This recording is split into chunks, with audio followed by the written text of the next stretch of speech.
Hello guys, today we will study the class 9th NCERT Democratic Politics chapter 3 Electoral Politics.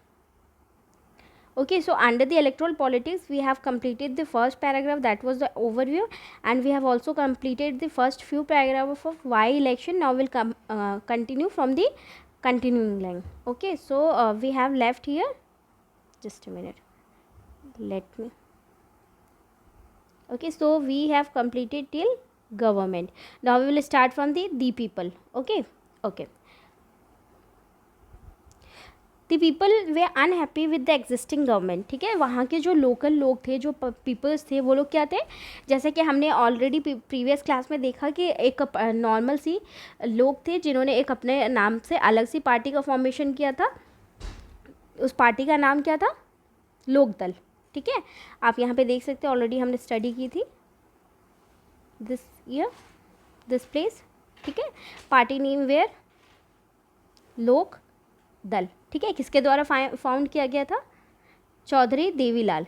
ठीक है, इसका meaning क्या था? न्याय युद्ध. ठीक है, स्ट्रगल फॉर जस्टिस. ठीक है, so we will study about this.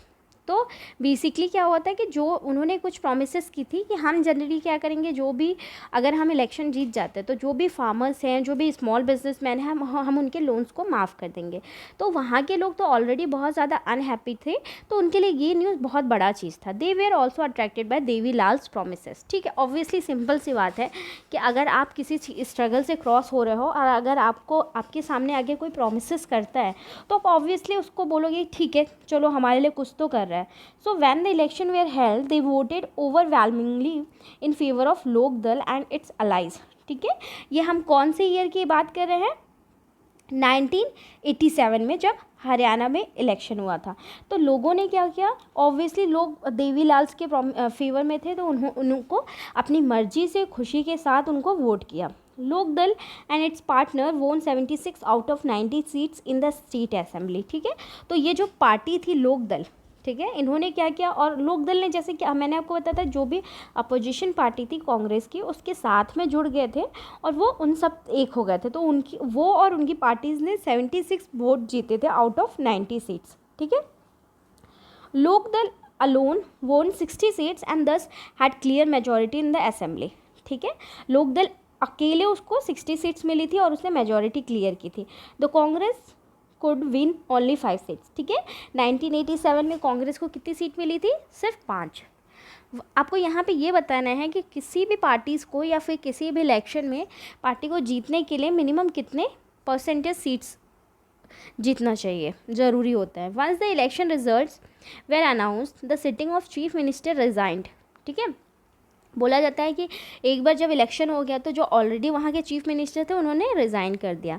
The newly elected members of legislative assembly of Lok Dal choose Devilal as their leader. ठीक है, जो न्यू एमएलए थे, ठीक है, जैसा कि हर बार इलेक्शन होता है तो एमएलए भी चेंज होते हैं, तो जो न्यू एमएलए थे उन्होंने देवीलाल को अपना लीडर चूज़ किया, मतलब वहाँ के चीफ मिनिस्टर बनाया. The governor invited Devilal to be new chief minister. Governor में भी उनको इनवाइट किया. ठीक है, जैसा कि आपको पता होगा कि जब इलेक्शन हो जाता है तो वहाँ पे गवर्नर का भी बहुत बड़ा रोल होता है किसी भी एमएलए में से चीफ मिनिस्टर को चूज़ करने का. 3 days after the election result were declared he became the chief minister. ठीक है, इलेक्शन डेज के कुछ दिन बाद, 3 दिन बाद जब रिजल्ट आया तो वो डिक्लेयर किया गया कि वो चीफ मिनिस्टर है. As soon as he became the chief minister, his government is issued and government order weighing the outstanding loans of farmers, agriculture labours and small business. ठीक है, जैसा कि देवीलाल ने ऑलरेडी इलेक्शन के टाइम पे promise की थी लोगों के साथ, फार्मर्स को, जो स्मॉल बिजनेसमैन हैं, उनको बोला था कि जैसे ही मैं जीतूँगा और मैं इलेक्शन के बाद तो मैं आप लोग का लोन सबसे पहले माफ़ करूँगा, हमारी गवर्नमेंट का ये सबसे पहला स्टेप होगा. और जनरली यही हुआ. ठीक है, तो जैसे ही उन्होंने वो इलेक्शन जीते तो हुआ क्या कि जो स्मॉल फार्मर्स थे, एग्रीकल्चर लेबर्स थे, स्मॉल बिजनेसमैन थे, उन सब के लोन उन्होंने माफ़ कर दिए. His party rule the state for 4 years. ठीक है, वो जो देवी लाल की पार्टी थी, जो उनके द्वारा बनाई गई थी लोक दल पार्टी, वो 4 साल तक वहाँ पे रही है. The next election where held in 1991. ठीक है, फिर क्या हुआ ना, अब 4 साल तक थी, 1987 में इलेक्शन हुआ था, तो 1991 में इलेक्शन फिर से हुआ. But this time his party did not win popular support, ठीक है। लेकिन 1991 में क्या हुआ कि उस पार्टी नहीं जीती, उसको जो लोग ने पहले 1987 में वोट किया था वो लोग ने उन्हें वोट नहीं किया और उसे ज़्यादा वोटिंग नहीं मिली। The Congress won the election and formed the government. फिर क्या हुआ, 1991 में कांग्रेस ने इलेक्शन जीता और गवर्नमेंट को फॉर्म किया, ठीक है।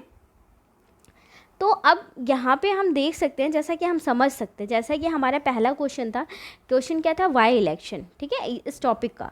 तो इलेक्शन का मतलब यहाँ पे हमने देखा कि अगर इलेक्शन नहीं होता, ठीक है, तो जैसा कि लोग 1982 तक कौन पार्टी थी हरियाणा में, कांग्रेस पार्टी थी। तो अगर लोग क्या थे, कांग्रेस पार्टी से बहुत ज़्यादा अपसेट थे, बहुत ज़्यादा निराश थे, ठीक है, एक तरह से परेशान थे, वो नॉर्मल पीपल के लिए कुछ नहीं कर रही थी। तो वहाँ पे एक नई पार्टी आई थी लोकदल, जिसने प्रोमिसेस की थी कि आपके लिए ये कर देंगे वो कर देंगे, तो लोगों ने उनको चूज़ किया, ठीक है, 1987 में। लेकिन 4 साल में जब लोगों ने उनका भी नेचर देखा तो लोगों ने किसको चूज़ किया, फिर से कांग्रेस पार्टी को चूज़ किया। तो जनरली यहाँ पे हम ये देख सकते हैं, डेमोक्रेटिक का जो वर्ड था, ठीक है, उसकी जो पूरी डेफिनेशन यहाँ पे हमको देखने को मिल रही है कि people has right to choose their head of the government एंड उनको हटाने का भी, तो ये चीज़ दे सकते हैं। इसलिए इलेक्शन का होना बहुत ज़रूरी है। So I hope you have understand this topic. We have completed this first topic, why election. Will come to the next class with the next topic.